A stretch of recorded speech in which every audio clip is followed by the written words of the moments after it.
पुरानी दुनिया में रहते हुए स्वयं को मेहमान समझने की, देही अभिमानीपन, पुरानी दुनिया और पुरानी देह से उपराम रहने की, योग से आत्मा और शरीर दोनों को पावन बनाने की, पुराने शरीर तरफ आकर्षित नहीं होने की, इससे किसी भी तरह का कोई लगाव नहीं रखने की, अच्छे और बुरे कर्मा से लगाव मुक्त रहने की विधि बताने वाले निराकार परमपिता परमात्मा की हम आत्माओं के लिए आज की मुरली से निर्बंधन रहने की शिक्षाएं। शांति के सागर परमपिता परमात्मा, आप समान हम आत्माओं को भी शांति के स्वतंत्र में स्थित हो शांति का सहयोग देकर विश्व में शांति की किरणें फैलाकर शांति का अवतार बनने का कर्तव्य निभाकर शांति देव का टाइटल का वरदान प्राप्त कर वरदानी मूर्त बनने की समझ देते हैं। वरदान के विस्तार का स्पष्टीकरण करते हुए मीठे परमात्मा छोटे से जुगनू का उदाहरण देते हुए समझ देते हैं कि जैसे जुगनू दूर से ही अपनी रोशनी का अनुभव कराता है, ऐसे ही विश्व की आत्माओं को और संपर्क में आने वाली को आत्माओं को महसूस हो कि उन्हें शांति की किरणें हम विशेष आत्माओं द्वारा मिल रही हैं। उन्हें बुद्धि द्वारा अनुभव हो कि शांति के अवतार शांति देने आ गए हैं। चारों ओर की अशांत आत्माएं मिल रही शांति की किरणों के आधार पर शांति कुंड की तरफ अर्थात मधुबन की तरफ आकर्षित होते हुए खींची हुई आए। ऐसा प्रभाव शांति के किरणों का पड़े कि आत्माएं शांति के सागर परमात्मा की तरफ आकर्षित होकर उनकी बन जाएं। शांति की शक्ति का अद्भुत प्रभाव है, इसलिए शांति के सागर परमपिता परमात्मा हम आत्माओं को समझ देते हैं कि शांति की शक्ति का प्रयोग करो, अर्थात एक्सपेरिमेंट कर देखो तो पाएंगे कि अशांत आत्माएं भी शांति की किरणें प्राप्त कर शांति कुंड की तरफ खिंची हुई चली आएंगी। विश्व की सभी आत्माएं अपनी शांति के स्वधर्म में लौट आएंगी जब शांति को महसूस कर लेंगी। ऐसे विश्व में शांति फैलाने वालों को शांति देवों का टाइटल वरदान के रूप में प्राप्त होगा। ज्ञान मार्ग में ही स्व पर अटेंशन देकर स्वचिंतन कर स्व परिवर्तन करने का ध्यान रखना होता है। जो आत्माएं इसे यथार्थ समझ लेती हैं वो निरंतर स्वयं को करेक्ट करने का, स्वयं को परफेक्ट बनाने का अटेंशन रखते हैं।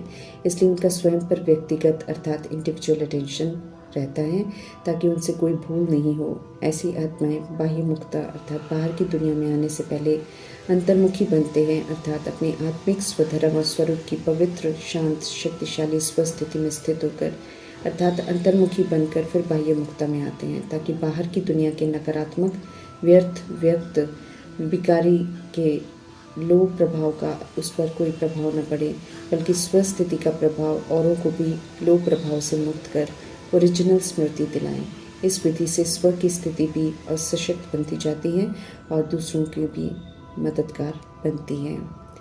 कलयुग का आकर्षण मायावी है, बाहरी भपका है जो अनुभव कराता है कि बहुत सुखदायी है, बहुत खुशियाँ हैं, परंतु सत्य परमात्मा समझ देते हैं कि इस दुनिया का सुख वास्तव में काकविष्टा के समान है, अर्थात बहुत थोड़ा है क्योंकि अपने साथ बहुत दुख लेकर आता है। समझ देते हैं परमात्मा की कलयुग की दुनिया तो अब खत्म होनी है, इसलिए समझ से इससे लगाव नहीं रखने में भलाई है। इससे अगर किसी भी तरह की उम्मीद है, कोई आकर्षण है तो उसे निकाल देना है और नई दुनिया हेवन जो परमात्मा स्थापन कर रहे हैं उससे दिल लगाना है ताकि वहाँ जाने के लिए एक्यूरेट पुरुषार्थ कर वहाँ के लिए सीट रिजर्व करें। इसमें supreme father, supreme teacher, supreme सदगुरु के आज्ञाकारी वफादार निश्चय बुद्धि होकर रहना है। जो रहते हैं उन्हें परमात्मा की हर बात में निश्चय होता है। उन्हें यकीन हो जाता है कि पुरानी दुनिया का विनाश तय है।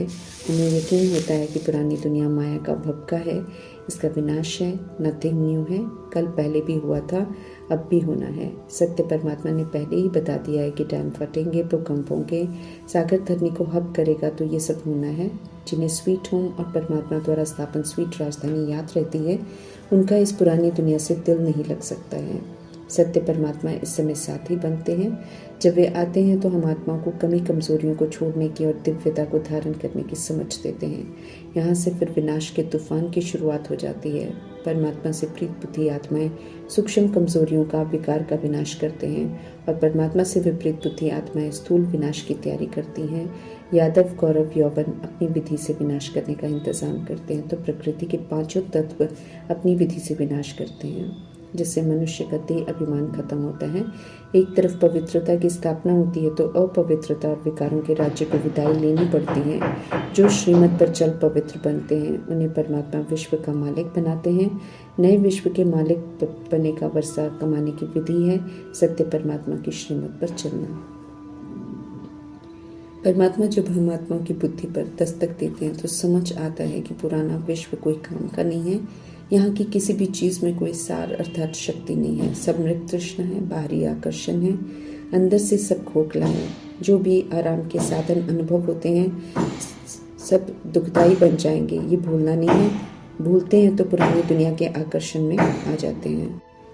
ऊंचे ते ऊंचे, श्रेष्ठ ते श्रेष्ठ निराकार परमात्मा की श्रीमत है। श्रीमत पर चलकर स्वयं को सेफ जोन में रखना है। सत्य परमात्मा की बातों को बुद्धि में अच्छी तरह बिठाकर उस पर चलने का अटेंशन रखना है। फिर औरों की बुद्धि में बिठाने की भी बहुत मेहनत करनी है। निराकार परमपिता परमात्मा इस समय सभी को भक्ति का फल ज्ञान दे रहे हैं। ज्ञान से समझ मिलती है कि हम सब रावण रूपी विकार के वशीभूत होकर उसकी शोक वाटिका में हैं, उसकी कैद में हैं, परतंत्र आत्मा, बंधनी आत्मा बन गए हैं। कोई भी मनुष्य, साधु, संत, सन्यासी हमारी रक्षा नहीं कर सकते हैं। सिर्फ परमपिता परमात्मा ही रक्षा कर हमारी रक्षा हो, उसके लिए परमात्मा की श्रीमत मिलती है। जो श्रीमत पर चलते हैं उनकी रक्षा फिर स्वतः ही होती रहती है। समय है रियलाइजेशन का, समय है माया से सावधान रहते हुए, मीठे परमात्मा की याद में रहते हुए पूरा सिकीले दे अर्थात लाडले बच्चे बनने का। समय है कोटों में कोई बनने का। जो बनते हैं वे पद्मापतम भाग्यशाली बन जाते हैं। मीठे परमात्मा की याद सुरक्षा कवच है। याद नहीं करने से विकार हावी हो जाते हैं, क्योंकि ये विकारों का राज्य है। मीठे परमात्मा समझ देते हैं कि देह का अहंकार होगा तो औरों का भी ध्यान हमारी देह की तरफ ही जाएगा। औरों का ध्यान हमारी देह की तरफ न जाए और हम आसुरी वृत्ति, दृष्टि, कृति से सेफ रहें, उसके लिए मीठे परमात्मा समझ देते हैं कि देही अभिमानी बनो और बनाओ। सदा याद रखो कि वापस घर जाना है। कलयुग में तो दुख ही दुख है, इसलिए यहाँ की रीति रस्मों से उपराम रहना है। समझ मिल रही है कि अगर हम नर्क से लगाव रखेंगे तो मर्तबा भ्रष्ट हो जाएगा। देह अभिमान से मुक्त होना है, क्योंकि इसी की वजह से पुरानी विनाशी दुनिया प्रति आकर्षण होता है और उल्टे कर्म हो जाते हैं। पुरानी दुनिया से, पुरानी देह, पुराने संस्कार से बेहद का वैराग चाहिए। भूलना है इस पुरानी दुनिया को, क्योंकि ये बिल्कुल दुख ही दुख देने वाली है। मेहमान हैं हम इस दुनिया में, वापस घर जाना है, ये निरंतर याद रखना है और निराकारी, निर्विकारी, निरहंकारी बनने का टेंशन भरा तीव्र पुरुषार्थ करना है। पुरानी दुनिया कब्र दाखिल है अर्थात बेसमझ है, उल्टे मार्ग पर अति में जा रही है, इसलिए कब्रिस्तान होनी है। दिखाई दे रही देह विनाश होनी है, इसलिए मीठे परमात्मा समझ दे रहे हैं कि देह सहित सब कुछ भूल जाओ। पूरा पुरुषार्थ कर पूरा वर्षा लेने के लिए योग में रहकर आयु बढ़ा सकते हैं। उसके लिए आत्म अभिमानी बनना पड़े। देह अभिमान वाले आयु नहीं बढ़ा सकते हैं, क्योंकि उनका देह से प्यार होता है। तो परमात्मा से योग नहीं लग सकता है। जितना योग में रहेंगे उतना आत्मा पवित्र होती जाएगी, लायक बनेंगे, बेदाग बनेंगे तो कंचन निरोगी काया मिलेगी। बाकी पुराने शरीर को मलने से, सजाने से कोई फ़ायदा नहीं है, दुर्गति को पाएंगे। मीठे परमात्मा से मिल रही समझ को समझकर खुद से बातें कर अच्छी रीति समझाना है, तभी बाप से और वर्षे से दिल लगेगा और एक्यूरेट पुरुषार्थ कर सकेंगे। मैं आत्मा हूँ, बाप के पास जाने वाली हूँ को स्मृति में रख सकते परमात्मा को याद करते रहेंगे तो फ़ायदा ही फ़ायदा होगा। शरीर को प्रभु समर्पण कर उनके श्रीमत प्रमाण में उसका शरीर द्वारा किए हुए पाप कर्मों से खुद को मुक्त करना है। शरीर में रहते हमें निर्विकारी बनना है। सतो प्रधान दुनिया में जाना है तो संगम युग में एक परमात्मा को याद कर सतो प्रधान बनना है। विकारों के वश नहीं होना है, सर्वभूतों पर जीत प्राप्त कर संपूर्ण वाइसलेस बनना है। प्रैक्टिकल में अभी परमात्मा की मौजूदगी में और परमात्मा से स्टैंप लगवानी है। योग लगाकर परमात्मा से सब शक्तियाँ लेनी है और स्वर्ग का मालिक बनना है। आत्मा रूपी द्रौपदी की पुकार सुन मीठे परमात्मा रक्षा करने आए हैं। फिर आत्मा रूपी पार्वतियों को अमर कथा अर्थात ज्ञान मुरली सुनाकर अमरपुरी का मालिक बना रहे हैं। तो अमर कथा को अमल में लाकर अमर लोक में जाने का पासपोर्ट लेना है। सजाओं से, दुखों से, बीमारियों से, विकारों से, सजाओं से, दुखों से, बीमारियों से, विकारों से, धोखों से